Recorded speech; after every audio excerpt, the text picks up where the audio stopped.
Yes, that was Martin Luther, and most of his dreams have really come true. Now the next one is Syed Aftab from Bellingham House.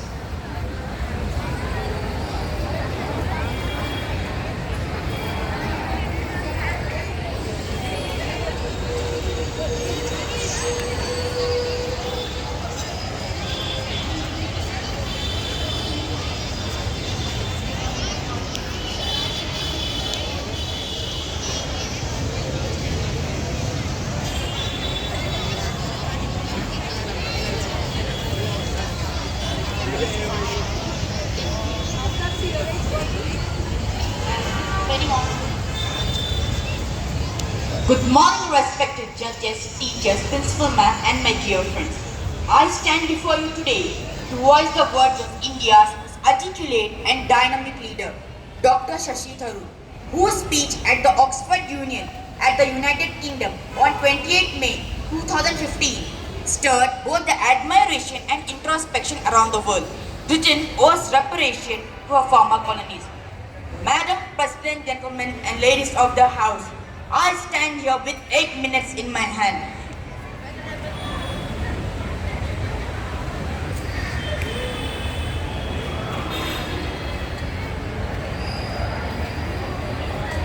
Hello.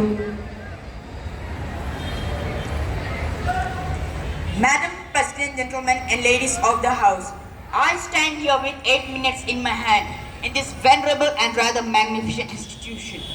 Perhaps what I should do is really try and pay attention to the arguments advanced by the opposition today. Well, I stand to offer you the Indian example, Sir Charles. India's share of the world economy before Britain arrived on its shore was 23%. By the time the British left, it was down to below 4%. Why? Simply because India had been governed for the benefit of Britain. Britain's rise for 200 years was financed by its depredations in India. In fact, Britain's industrial revolution was premised upon deindustrialization of India. The handloom weavers, for example, famed across the world, whose products were exported around the world, Britain came right in, smashed their thumbs, broke their looms, and imposed tariffs, duties on their cloth products, and started, of course, taking the raw material from India and shipping back manufactured cloth, flooding the world's markets with what became the product of dark and satanic mills of Victoria in England. This meant that weavers in India became beggars, and India went from being a world's famous importer of finished cloth to an importer. Went from having 27% of the world's trade to less than 2% by the end of the 19th century. The fact is that India was already Britain's biggest cash cow. During World War II, when 4 million people died because Winston Churchill deliberately, as a matter of written policy, proceeded to divert essential supplies from civilians in Bengal to study Tamils and Europeans as reserve stockpiles. Pointing out that people were dying because of his decision, he previously wrote in the margins of file, "Why hasn't Gandhi died yet?" Violence and racism were the reality of the colonial experience.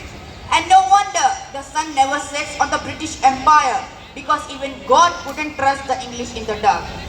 Britain's total World War debt of £3 billion in 1945 money, 1.25 billion was owed to India and never actually paid.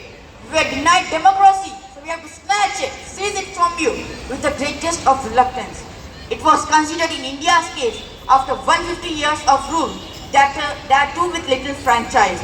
As far as I am concerned, the ability to acknowledge your wrong that has been done, to simply say sorry, will go a far longer way than some percentage of GDP in the form of aid. What is required, it seems to me, is accepting the principles that reparations are owed. Personally, I would be quite happy if it was £1 a year for the next 200 years after the last 200 years of British India. Thank you very much, Madam President.